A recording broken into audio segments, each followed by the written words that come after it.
이스라엘에는 대제사장 또는 제사장이라는 그런 직분이 있습니다. 이 직분은 레위 지파 중에 또 아론의 자손들이 감당하는 그런 직분이죠. 그러면 대제사장의 역할이 무엇인가?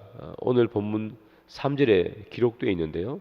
이 대제사장의 역할은 백성들을 위해서 속죄제를 드리는 것이 이 대제사장 그리고 또 제사장의 역할입니다. 속죄제를 드린다 하는 것은 죄를 지은 이 사람들, 그래서 하나님과의 관계가 끊어졌지만 그러나 제사장이 하나님께 속죄제를 드림으로 말미암아 끊어진 하나님과의 관계를 연결시키고 그리고 그들에게 하나님의 은혜를 다시금 부어주는 역할을 하는 것이 바로 이 제사장의 역할이 되는 것입니다.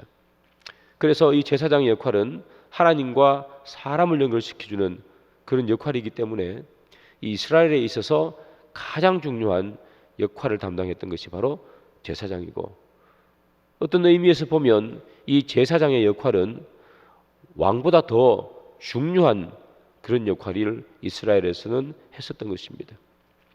자, 그러면 이 대제사장이 이렇게 중요한 역할, 왕보다 어떤 면에서 보면 더 중요한 역할을 담당했다면 하나님께서는 이 제사장 어떻게 세우시는가 하는 거죠. 여러분, 사람 같으면 아주 중요한 역할을 그렇게 맡기려면 대부분 사람 같으면 능력이 뛰어난 사람을 뽑게 됩니다.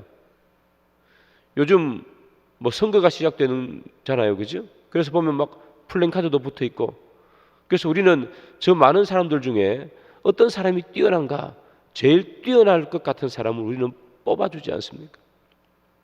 세상에서도 마찬가지입니다.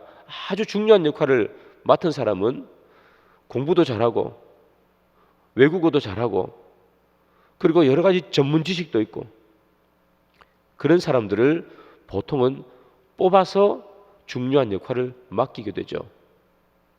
그런데 하나님을 이렇게 보니까 정말 중요한 역할인 이 대제사장, 이 역할을 뛰어난 사람을 뽑아서 쓰지 않더라는 거예요.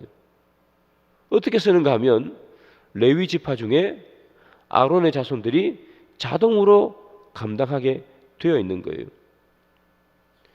이런 영적인 큰 역할을 하면 우리 같으면 신학 공부도 열심히 많이 했고, 이 사람이 기도는 많이 하나, 그런 것도 한번 살펴보고, 성경에 대해서는 잘 아나, 이렇게 해서 시험 쳐서 합격한 사람을 할 것 같은데 우리 하나님은 그렇게 안 한다는 얘기죠. 아론의 자손이 자동으로 하게 되어 있어요. 여러분, 이렇게 뛰어난 사람, 괜찮은 사람을 뽑아서 쓰는 것이 아니라 자동으로 이렇게 하다 보니까 생기는 어려움이 있어요. 어떤 어려움인가 하면 여러분 아시는 것처럼 아론의 아들이 나답과 아비후잖아요. 이들이 아론의 자손이기 때문에 당연히 제사장의 역할을 맡았어요. 그런데 이렇게 보면 제사장이 그렇게 중요한데 이 나답과 아비후가 아론의 아들임에도 불구하고 행실이 엉망이에요. 하나님 앞에 이 분향할 때 이 불을 피우는 것은 언제나 번제단에 있는 불을 가지고 불을 피웠어야 돼요. 그런데 이 나답과 아비후를 보면 번제단에 있는 불을 가지고 오는 것이 아니라 그냥 아무데나 다른 불을 가지고 와서 이 분향단에 불을 피우는 거예요. 그래서 이 나답과 아비후는 불이 나와서 그들을 불태워 죽여버렸습니다. 하나님의 심판으로 말미암아서. 여러분 잘 아는 엘리 대제사장 아들이 있죠. 홈리와 비느하스. 이 둘도 이 제사장, 대제사장의 아들이니까 정말 중요한 역할을 감당했어야 되는데 이들이 하는 일을 보면 엉망이에요. 폐륜도 그런 폐륜이 없어요. 제사 지내는 음식 자기 먹고 싶은 대로 다 갖다 먹고, 그리고 회막에서 봉사하는 여인들이 있습니다.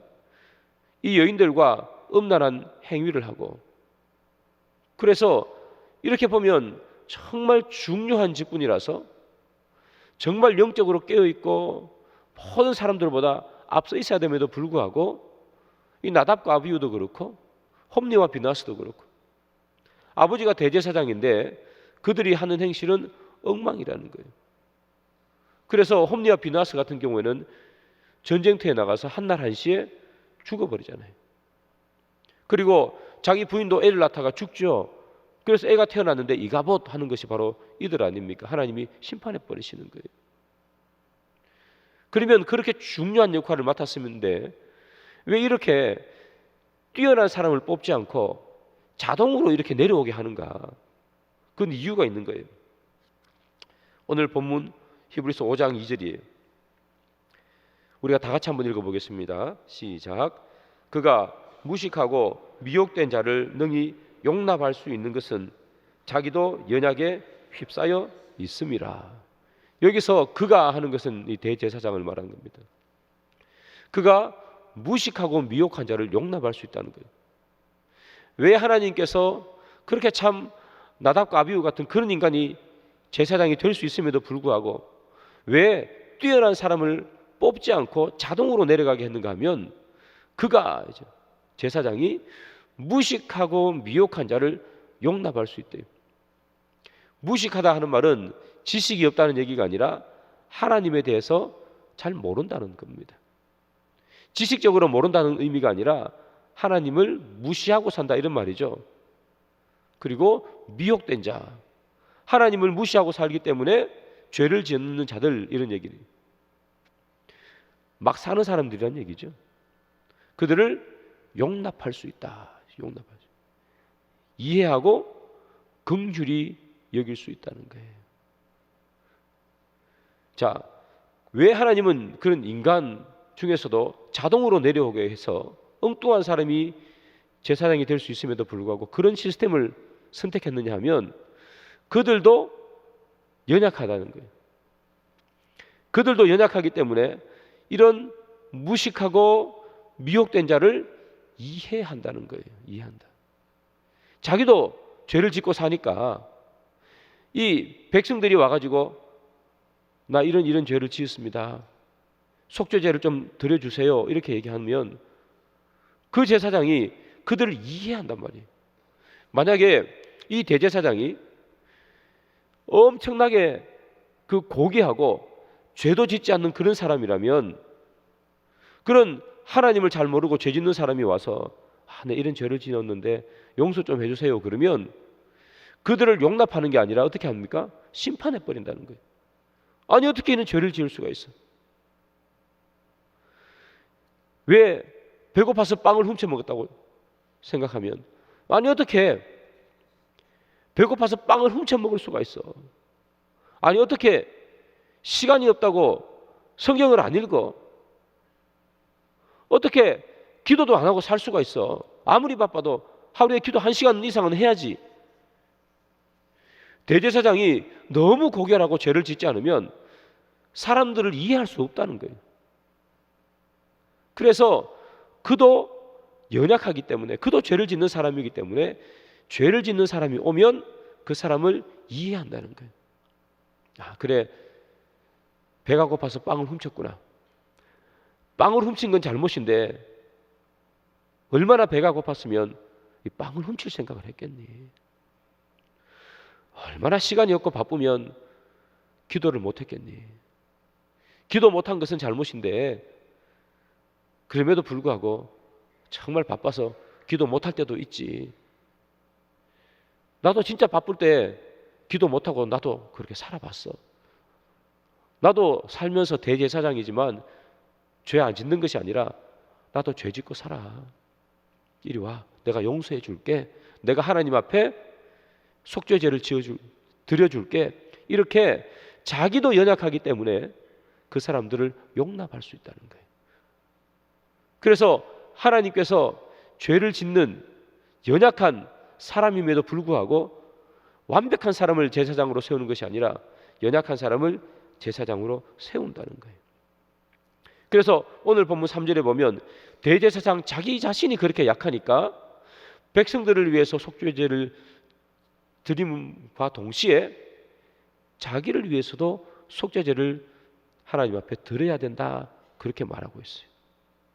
그게 바로 연약함에도 불구하고, 홈리와 비느하스 같은 그런 인간들이 태어날 수 있음에도 불구하고 하나님께서 사람으로 하여금 아론의 제사장이 자동으로 제사장의 직분을 이어받게 했다 하는 그런 이야기입니다.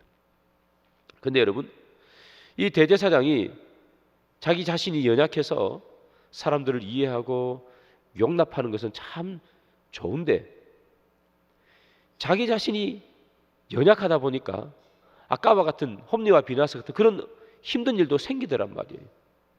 그래서 어떤 것이 필요하느냐, 인간의 연약함을 알고 무식하고 미혹될 수 있는 그것을 알아서 인간을 한없이 용납할 수 있고 긍휼히 여길 수 있지만, 자기 자신은 속죄제를 자기를 위해서 드릴 필요가 없는 그런 대제사장이 필요하더라 하는 이야기.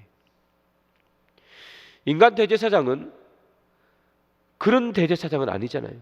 용납할 수 있고 한데 자기 죄가 있기 때문에 늘 속죄제를 드려야 됐어요. 그래서 완전하지 못한 거죠. 하나의 상징일 따름인 거죠.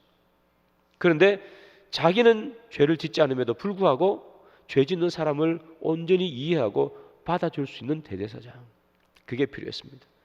그래서 예수님께서 인간의 모습으로 대제사장으로 이 땅에 오신 거예요.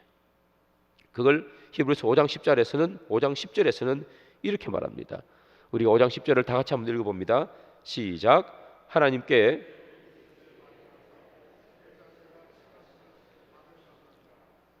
예수님께서 하나님으로부터 너 대제사장이야, 그런 칭호를 받으면서 이 땅에 오셨다는 겁니다.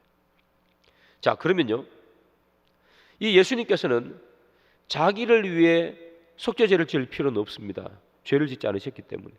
그러나 사람들의 연약함을 아시고 그들을 긍휼히 여기시고 용납할 수 있는 분이에요. 그래서 이 대제사장으로 이 땅에 오신 예수님께서 뭘 하시는가? 5장 7절입니다. 다 같이 읽습니다. 시작. 그는 육체에 계실 때에 자기를 죽음에서 능히 구원하시리에게 심한 통곡과 눈물로 간구와 소원을 올렸고 그의 경건하심으로 말미암아 들으심을 얻었느니라. 그가 하신 일이에요. 대제사장으로 오신 예수님께서 하신 일이 바로 우리의 연약함을 알기 때문에 뭘 하신다는 거죠?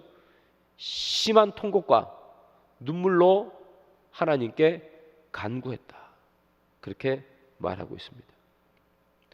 우리 예수님께서는 우리가 죄를 지으면 무섭게 꾸짖으시는 분이시죠. 그런데 무섭게 꾸짖지만 뒤로 돌아서 예수님 뭐 하신다는 거죠? 심한 통곡과 눈물로 하나님 앞에 간구한다는 거예요. 하나님, 저들의 죄를 용서해 주십시오. 그냥 말 한마디 하는 것이 아니라 심한 통곡과 눈물을 흘리신다는 얘기예요. 우리를 심판하시지만 눈물 흘려 우리를 위해서 기도하시더라. 여러분, 바로 저 본문은 여기 계신 우리 모든 부모님들의 자녀를 향한 마음이 아닐까요? 자녀가 잘못을 하면 부모님은 자녀를 나무랍니다. 저도 우리 애 어릴 때 이렇게 매로 종아리를 때려본 적이 있습니다. 애 종아리를 때리면 참 마음이 아파요. 그죠? 안 때리고 싶어요. 때리고 싶어서 때리는 부모가 어디 있습니까? 그런데 부모님의 마음이 그렇지 않잖아요. 잘못을 했으니까 종아리로 해초리로 때리는 거예요. 많이 때리지도 않고 몇 대밖에 안 때리지만 마음이 참 아파요. 그리고 그거 맞고 눈물 흘리고 울고 있는 애 보면 때리지 말걸, 괜히 때렸나, 그런 막 후회도 막 하고 그래요. 예수님의 마음인 것이죠. 잘못을 해서 심판을 하지만 그러나 돌아서서 눈물 흘리시는 우리 주님이시죠. 여러분, 하나님께서 우리의 이 행실을 보면 얼마나 속이 터지시겠습니까? 우리가 하나님 말씀대로 사는 것이 거의 없지 않습니까? 우리 행실을 보면 속이 터져요. 화가 나고 분노가 치미는 거예요. 이스라엘 백성들도 마찬가지죠. 하나님께서 이스라엘 백성들의 그 하나님을 향한 불순종, 그리고 음란함, 죄, 우상 숭배, 하나님께서 얼마나 속이 터지시겠어요. 그래서 하나님께서 그들을 심판하세요. 예레미야에게 이렇게 말합니다. 칼과 기근으로 그들을 심판하겠다. 한번 보겠습니다. 예레미야 14장 17절이에요. 너는 이 말로 그들에게 이르라. 내 눈이 밤낮으로 그치지 아니하고 눈물을 흘리리니 이는 처녀딸 내 백성이 큰 파멸 중한 상처로 말미암아 망함이라. 이스라엘이 말을 안 들었어요. 하나님께서 큰 파멸과 중한 상처를 그들에게 주시는 거예요. 심판하시는 하나님이시잖아요. 그런데 동시에 하나님께서 뭘 하시죠? 눈물을 흘리니.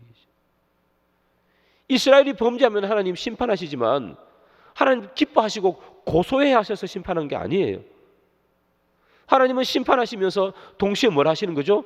눈물을 흘린다고요. 눈물을. 꼭 부모님이 사랑하는 자녀를 때리면서 속에 눈물을 흘리고 돌아서서 괜히 때렸나? 때리지 말걸. 그렇게 후회하는 것처럼 이스라엘이 심판하면 그냥 그 심판이 아니라 중한 심판, 큰 파멸이에요. 그런데 눈물을 흘리세요. 여러분, 하나님께서 이 세상의 죄, 우리의 죄에 대해서 하나님은 분노하십니다. 그리고 우리를 심판하십니다. 그러나 심판으로 끝나는 것이 아니라 하나님께서는 우리의 연약함을 아시는 대제사장이시죠. 우리가 얼마나 무식하고 미혹되는 자인지 너무나 잘 아는 그런 대제사장이 우리 주님 아니십니까? 그래서 심판함에도 불구하고 눈물을 흘리시는 주님이시에요. 그래서 이 눈물은 결국 심판으로 갔다가 심판으로 그치는 것이 아니라 눈물은 회복으로 이어져요. 회복과 용서로 이어진다는 거예요. 예레미야 15장 21절은 이렇게 기록해요. 내가 너를 악한 자의 손에서 건지며 무서운 자의 손에서 구원하리라. 좀 전에 하나님께서 중한 심판을 주신다 그러셨잖아요. 예레미야에게. 그리고 난 다음에 예레미야가 와 이런저런 이야기를 하시고 끝에 이런 얘기를 하시는 거예요. 내가 너를 악한 자의 손에서 건지며 무서운 자의 손에서 구원하리라. 주님이 눈물을 흘리신 거예요.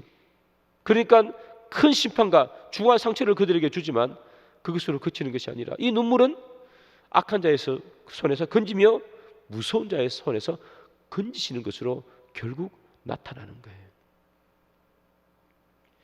우리의 대제사장이신 예수님도 동일합니다. 그는 우리의 연약함을 보시죠. 통곡의 눈물을 흘리십니다. 그리고 우리를 심판하시지만 심판으로 끝나는 것이 아니라 우리를 구원하세요. 오늘 본문 히브리서 5장 7절, 8절, 2절입니다. 2절을 다 함께 읽습니다. 시작. 그는 육체에 계실 때에 심한 통곡과 눈물로 간구와 소원을 올렸고 그의 경건하심으로 말미암아 들으심을 얻었느니라. 아들이시면서도 받으신 고난으로 순종함을 배워서. 그죠? 주님께서 통곡과 눈물로 그렇게 간구의 소원을 올렸어요. 그 통곡과 눈물은 결국 어디로 가느냐? 8절에 나오는 거죠. 고난으로 순종함을 배우는 것으로 나가요. 하나님께서는 눈물을 흘리시고 그 눈물은 심판에서 회복으로 넘어갔던 것처럼 예수님은 심한 통곡과 눈물을 흘리셨어요. 우리를 향한 안타까움이죠. 우리를 향한 불쌍함이죠. 어떻게 저렇게 사나? 그 안타까움과 그 하나님의 그 마음, 사랑하는 그 마음이 눈물을 흘리게 했고 그 눈물이 결국 어디로 가느냐? 고난으로 순종함을 배운다는 거예요. 고난으로 순종함으로 나간다는 거예요. 그러면 여러분 여기서 순종, 고난의 순종이라 할 때 이 순종은 어떤 순종인가? 좀 전에 봤죠. 예레미야 15장 21절. 내가 너를 악한 자의 손에서 건지며 무서운 자의 손에서 구원하리라. 이 고난의 순종은 구원을 위한 순종입니다. 우리는 무식하고 미혹해서 늘 죄를 짓지만 주님은 우리를 보시며 눈물을 흘리시고 우리를 불쌍히 여기시고 우리를 용납하셔서 눈물이 고난의 순종으로 넘어가더라. 다시 말하면 우리를 구원하기 위한 고난을 기꺼이 받아들이신다 하는 말씀이에요. 사랑하는 여러분, 그래서 예수님은 이 땅에 오셨어요. 고난에 순종하기 위해서. 여러분, 여기 나오는 고난으로 순종함을 배운다는 말은 이런 말입니다. 예수님께서 이 땅에 사람으로 오셨습니다. 예수님이 하나님이신데 하나님이 사람으로 온 것 자체가 고난이십니다. 그러나 한 번도 반항하지 않으셨습니다. 그가 사람이 되는 것에 순종하셨습니다. 사람들이 그를 멸시하고 조롱합니다. 그러나 우리 주님은 단 한 번도 멸시받고 조롱받는 이 고난에 대해서 반항하지 않고 순종하셨습니다. 예수님께서는 십자가를 지셨습니다. 십자가의 고난을 당하셨지만 단 한 번도 예수님께서는 그 십자가에 대해서 반항하지 아니하시고 순종하셨습니다. 그게 순종을 고난으로 순종함을 배웠다 하는 이야기입니다. 예수님은 고난을 받으시면서 하나님에 대한 순종을 완성하셨습니다. 주님은 뜨거운 눈물을 흘리시고 우리를 구원하리라 그렇게 하나님은 말씀하셨고, 예수님은 이 땅에 오셔서 그 하나님의 말씀을 고난을 통해서 완성해 나가신 거예요. 사랑하는 여러분, 예수님의 이 고난, 우리를 향한 그 사랑은 눈물로 시작했고 또 눈물로 완성되는 겁니다. 사랑하는 여러분, 순종은 고난으로 확인되는 겁니다. 이 사람이 나에 대해 순종하냐 순종하지 않느냐는 것은 고난을 받아들이느냐 받아들이지 않느냐로 확인할 수 있는 겁니다. 고난 없는 순종은 없습니다. 순종한다는 것은 자기를 꺾는다는 이야기입니다. 순종한다는 얘기는 자기 생각을 내려놓는다는 이야기입니다. 순종한다는 것은 불합리함에도 불구하고 받아들인다는 이야기입니다. 하나님이 사람이 되는 것이 합리적이지 않습니다. 죄 없는 사람이 죄 있는 사람을 위해서 죽는다는 것이 어떻게 합리적이겠습니까? 그럼에도 불구하고 예수님께서는 그 고난을 통해서 하나님에 대한 순종을 나타내셨습니다. 그것이 십자가입니다. 그래서 사랑하는 여러분, 예수님은 그 고난을 통해서 주님의 순종하라는 그 명령을 완성해 나갑니다. 이 고난의 주간에 우리도 마찬가지인 것 같습니다. 우리는 어떻게 하나님에 대해서 순종해 나갈 수 있을까? 하나님의 말씀 우리는 어떻게 순종할까? 고난을 받아들이시는 겁니다. 이 고난은 우리의 손이 십자가라는 것에 못 박히는 고난은 아니겠지만, 그러나 하나님께서 그의 제자를 부르실 때에 나를 따르라. 제자들이 배와 그물을 던져버리고 주님을 따라갔습니다. 주님을 따르는 데 있어서 생기는 많은 손해, 예수를 따라가는 데 생기는 많은 버려야 함, 그것이 제자들에게는 아픔이고 고난이었겠죠. 고기잡이 하기 위해서 평생 모아서 배 한 척 샀는데 그걸 버리고 간다는 것이 쉬운 일이 아니지 않습니까? 그럼에도 불구하고 나를 따르라 하는 말씀에 순종하기 위해서 그는 고난을 통해서 순종을 완성해 나가는 것입니다. 또한 많은 예수님의 제자들, 사도행전에 나오는 많은 믿음의 사람들, 그 사람 또한 예수를 따라가기 위해서 그 자신을 내려놓고 그가 가지고 있는 것도 내려놓고 때로는 그들의 목숨까지도 내려놓고 나를 따르라 하는, 사람을 낚는 어부가 되라 하는 그 예수님의 말씀에 순종하여 그들이 고난을 기꺼이 받아들여 자기의 모든 것을 내려놓고 주를 따라갔습니다. 이 고난의 이 주간에 우리가 정말 하나님의 고난, 예수의 고난을 묵상하기 위해서 우리가 해야 되는 것은 바로 순종함으로 고난을 완성하는 것입니다. 예수님도 순종하면서 고난을 완성했습니다. 그는 대제사장으로 이 땅에 오셨습니다. 그래서 대제사장으로 사람들을 위해서 속죄의 죄를 자기를 버림으로 말미암아 그 스스로 제물이 되시면서 속죄 제를 드리신 것입니다. 그가 죄가 있어서 제물이 되신 것이 아닙니다. 그는 죄 없으신 분이시지만 대제사장으로 이 땅에 오셨기에 그는 대제사장님과 동시에 제물이 되셔서 그를 던지심으로 하나님의 순종함으로 고난을 통해 순종을 완성했습니다. 사랑하는 여러분, 하나님께서 우리에게 부르시는 부름이 있습니다. 여러분들에게 주시는 영적인 은혜가 있고 우리들에게 주시는 영적인 명령들이 있습니다. 고난 주간에 그 하나님의 우리에게 주신 그 말씀들, 그 명령들을 순종하시는 이 고난의 시간이 되기를 소망합니다. 예수님께서 아프셨다. 얼마나 아프셨을까? 예수님은 우리에게 그의 이 육신의 고통을 전해주기 위함이 십자가를 진 것이 아닙니다. 하나님의 사역은 순종을 통해 완성해 나가시는 겁니다. 예수님이 그랬듯이 우리 또한 순종을 통해서 그리고 그 고난을 통해서 우리의 하나님 사랑을 완성하시기를 바라고 그 순종할 때 따라오는 여러 가지 아픔들과 힘든 일과 어려움이 있겠지만 그러나 그 고난을 통해서 우리가 하나님께 순종함을 드러낼 수 있는 그런 저와 여러분들 되기를 주님의 이름으로 축복합니다.